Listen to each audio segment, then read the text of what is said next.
L'isolation thermique est essentielle, vous le savez, nous le savons tous, pour des raisons économiques, écologiques, bon, on ne va pas insister là-dessus. Et quand on isole une maison, la première surface à isoler, c'est la toiture, tout simplement, parce que la toiture, elle représente plus de 30%, donc plus du tiers des déperditions de chaleur d'une maison. Bon, on va isoler la toiture, d'accord. Avec quoi? Les isolants traditionnels, laine de verre, laine de roche, mousse de polyuréthane, polystyrène, etc. Ben moi, je pense qu'on peut faire beaucoup mieux aujourd'hui. Et dans le cadre du développement durable, on va utiliser un isolant écologique, un écomatériau. Je vais rentrer dans le détail pour vous expliquer un petit peu l'avantage de tout ça. Les panneaux isolants Isonat sont fabriqués avec de la fibre de chanvre, 30%, de la fibre de bois, 60%, et 10% de fibre de polyester, tout ça pour agglomérer l'ensemble. Mais regardez, on est dans des matériaux naturels. Venez avec moi, rentrez à l'intérieur, on est presque dans la nature. Alors, les panneaux Isonat ont des avantages bien spécifiques. Le premier avantage, c'était le côté naturel, je vous l'ai expliqué. Deuxième avantage, c'est la densité. Vous voyez, on a des panneaux denses. La preuve, d'ailleurs, c'est que je suis assis sur un paquet et il ne s'affaisse pratiquement pas. La densité, pourquoi c'est intéressant? Parce que le matériau va rester isolant et ne pas bouger pendant plus longtemps. Et on va même pouvoir l'utiliser en mur sans qu'il s'affaisse. Troisième qualité, c'est les qualités qui sont, alors là, il y en a même plusieurs, c'est les qualités d'isolation. La matière, fibre de bois, fibre de chanvre, est isolante thermique. C'est normal, c'est ce qu'on attendait d'elle. C'est aussi une isolante phonique, acoustique. Ça, c'était moins attendu et c'est beaucoup plus rare. Et troisièmement, c'est un isolant contre la chaleur. Alors bizarre, vous allez me dire. Là, ce qu'on cherche avec un isolant thermique, c'est empêcher la chaleur de quitter la maison. Ben, cet isolant permet aussi de ne pas faire rentrer la chaleur en été. Donc c'est un isolant d'hiver, un isolant d'été et un isolant acoustique. On pouvait difficilement faire mieux. Alors, on va faire une isolation très classique sous toiture, c'est-à-dire en deux couches. Première couche entre le chevron existant et la deuxième couche qui viendra par-dessous. Alors, il ne faut jamais oublier que quand on fait une isolation sous toiture, il faut toujours qu'il y ait un espace, une lame d'air entre la sous-toiture, c'est-à-dire entre les tuiles ou les ardoises, et l'isolant. Bon, ici, on n'a pas de problème, puisque là, on a un platelage en bois, donc je vais pouvoir coller mon isolant, enfin le poser tout à fait contre le bois. Première opération, bien évidemment, on va mesurer l'espace qu'il y a entre les chevrons et la longueur pour découper un bout de panneau. Donc en longueur, on aura 105 et en largeur, 55. Et à chaque fois, je vais rajouter 2 cm pour que le panneau vienne se bloquer à l'intérieur. Alors, on va reporter les mesures. J'avais dit 105, ce qui, avec 2 cm, fait 107.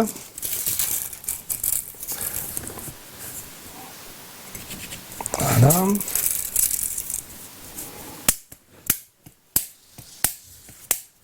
Et là, on va couper. Alors pour couper, on utilise un couteau. Bon, Isonat vend un couteau EasyCut, mais vous pouvez utiliser tout simplement un gros couteau à pain, un couteau à dents. Alors, regardez, c'est extrêmement facile à couper.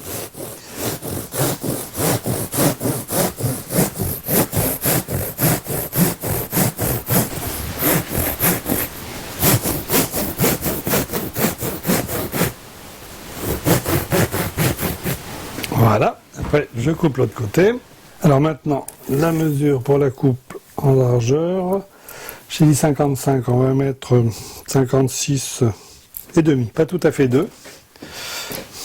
Ici pareil. Et pour m'aider à couper droit, éventuellement, ce que je peux faire, c'est poser la règle et appuyer la lame du couteau contre la règle.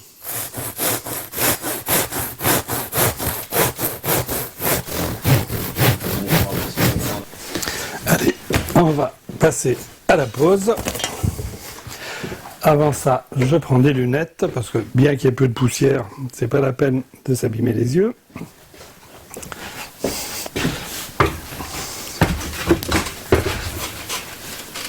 Donc là, on va rentrer le panneau en force entre le chevron et les poutres.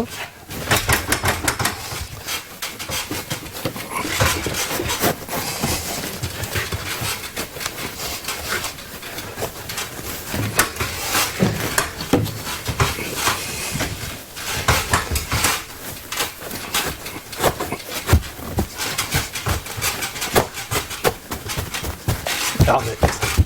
Ça tient tout seul et ça isole parfaitement.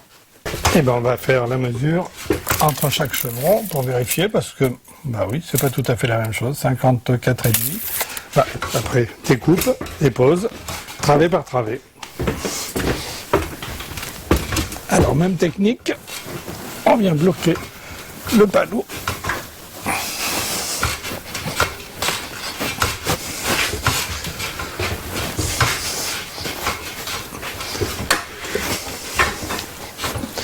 Donc le centimètre et demi ou deux en trop fait que le panneau se bloque parfaitement entre les chevrons.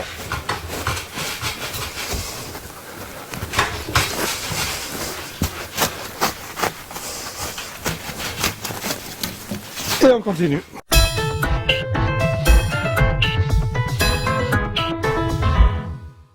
Bon, donc là j'ai démarré la deuxième travée. Et comme vous le remarquez, le panneau fait 1,20 m, la travée est un peu plus large, donc il y a un trou. Et ben on va le boucher, c'est très simple. Il suffit de découper un petit morceau de panneau et de venir l'emboîter. Alors toujours pareil, hein, dimension un peu supérieure. Et comme le matériau est dense, je bloque les panneaux l'un contre l'autre. Et j'ai une isolation continue et parfaite. C'est facile.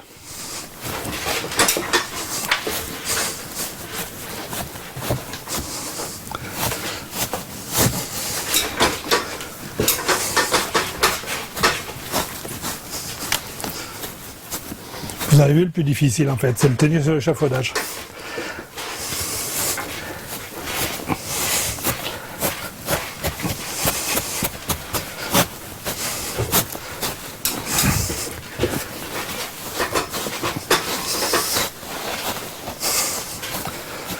Voilà, et le même problème, on va couper une petite bande et la poser. Donc la première couche entre chevrons fait nécessairement 80 mm d'épaisseur, puisque les chevrons ont 80 mm d'épaisseur. Pour avoir une isolation sérieuse et qui corresponde à la région, on va rajouter maintenant un panneau de 120 mm. Donc au total, on aura 200 mm et là on aura une isolation parfaite pour le coin. Ce panneau, comment on va le fixer? Alors il y a plusieurs techniques. Il y a la technique de mettre surtout ce qu'on appelle un contre-chevronnage de l'épaisseur du nouveau panneau, donc 120 mm d'épaisseur. Moi je trouve que ça surcharge et qu'en plus ça coûte beaucoup d'argent. Donc je vais vous proposer une nouvelle technique, vous allez voir ça tient très bien grâce aux panneaux qui sont très denses. On va venir se fixer sur nos chevrons et je vais fixer les nouveaux panneaux à cheval comme ça, et vous allez voir ça tient tout seul. On le découpe ensemble et on le pose. Donc comme je vais visser sur les chevrons, je repère l'emplacement des chevrons, c'est assez simple. Un petit coup de crayon, et même chose de ce côté. Maintenant, je vais pouvoir fixer mon panneau. Alors pour la deuxième couche, j'utilise les nouveaux panneaux Isonat qui ont un voile de confort. Alors qu'est-ce que ça veut dire? Ça veut dire, vous voyez, qu'on a ici collé un petit non tissé qui fait qu'il n'y a pratiquement plus du tout de poussière et que ça va se tracer beaucoup plus facilement. Alors, je coupe mon panneau pour l'installer comme je vous le disais tout à l'heure. Il me faut 102.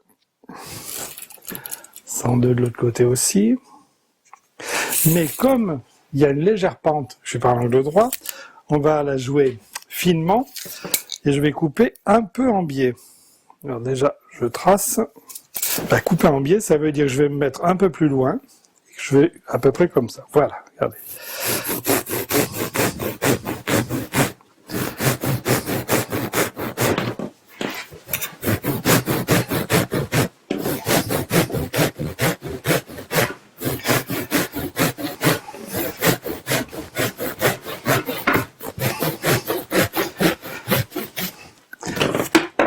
Et on va fixer le panneau par vissage. Donc quand je vais le visser sur le chevron, j'ai repéré mon chevron, je vais repérer le centre du panneau, la moitié de 60, ça fait 30, un petit point ici, par là, un autre ici, et après c'est l'astuce pour fixer sans que ça traverse, puisque je fixe par vissage.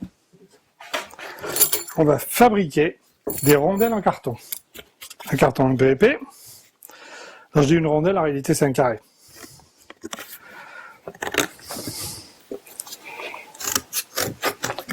Donc je découpe mes petits carrés de carton.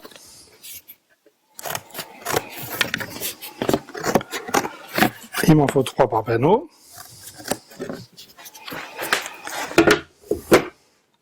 Et on va visser.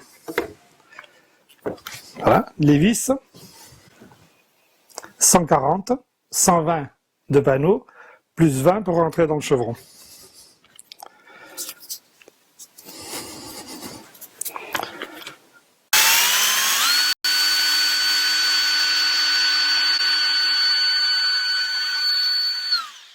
Alors on va prévisser, c'est-à-dire que je vais mettre déjà les vis dans le panneau.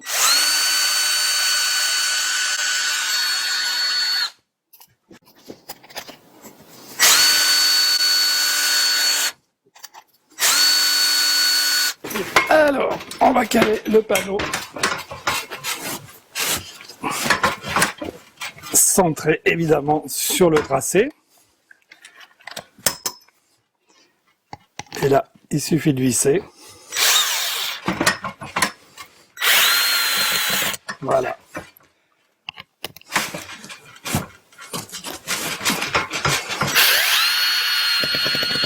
Vous avez vu le carton?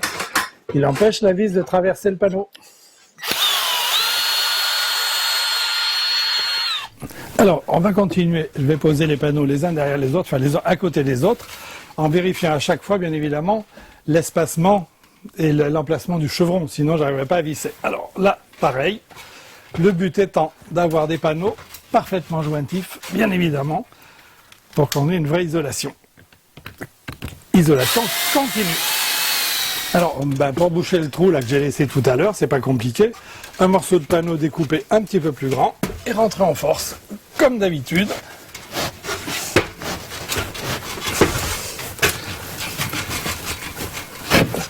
On peut dire que c'est presque des panneaux autobloquants. Voilà. Bon, ça, c'est la deuxième couche. Pour maintenant, on peut évidemment habiller le plafond. Alors ça dépend un peu de vos goûts. Vous pouvez mettre, je sais pas moi, du lambris ou tout simplement de la plaque de plâtre. La technique va être à peu près la même, c'est-à-dire qu'on va poser un système de rails ou de tasseaux et venir poser l'habillage. Donc je vais vous montrer vite fait. Vous avez vu de toute façon le principe. La première couche posée, la deuxième couche posée. L'habillage, c'est de la déco, c'est plus de l'isolation. Alors, pour préparer l'habillage, là déjà, je pose des tasseaux. Là, la vis, elle est longue.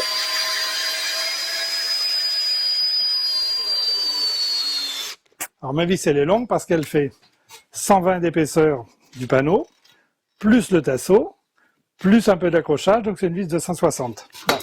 Vous avez vu, j'ai mis un tasseau au mur avec des chevilles, un tasseau au milieu avec des longues vis, un tasseau ici contre la poutre avec des vis normales. Donc, vous pouvez faire l'habillage.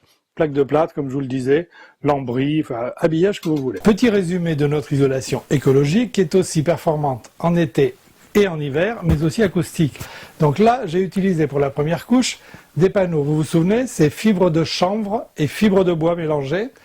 Première couche, 80 mm d'épaisseur entre les chevrons, elle est bloquée, c'est assez traditionnel. Deuxième couche, là on est en 120 mm d'épaisseur. On vient sur les chevrons, enfin sous les chevrons en réalité. J'ai vissé directement dans le chevron pour éviter de mettre un contre-lattage que je trouvais trop lourd et un peu compliqué.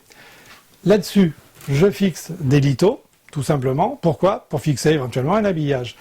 Et tout ça pour obtenir à la fin, peut-être ça, c'est-à-dire votre plafond en plaque de plâtre et vous avez un plafond fini prêt à peindre.